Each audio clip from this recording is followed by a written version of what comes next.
Excellencies, colleagues, friends, all protocol observed.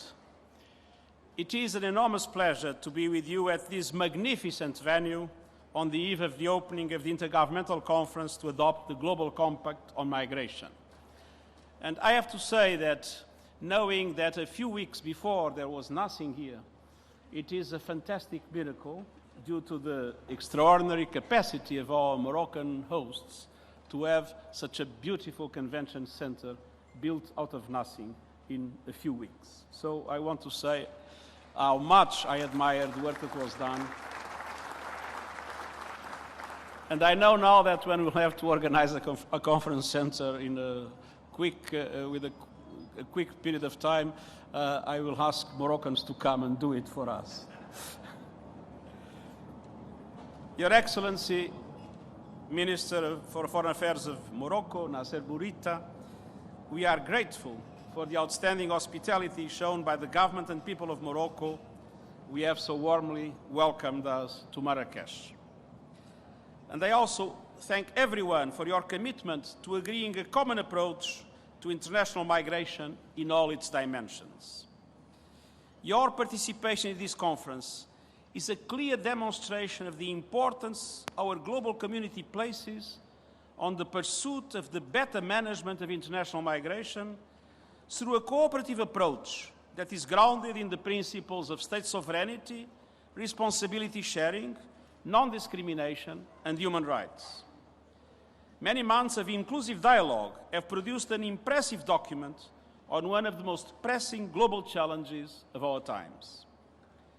Now we must breathe life into what we have agreed and demonstrate the Compact's utility to governments as they establish and implement their own migration policies, to communities of origin, transit and destination, and to migrants themselves. And one of the most significant features of the Global Compact is its recognition of the essential role to be played by many actors, including governments and migrants themselves, of course, but also civil society, academia, trade unions, the private sector, diaspora groups, local communities, parliamentarians, national human rights institutions, and the media. The United Nations system will also be part of that constellation of partners.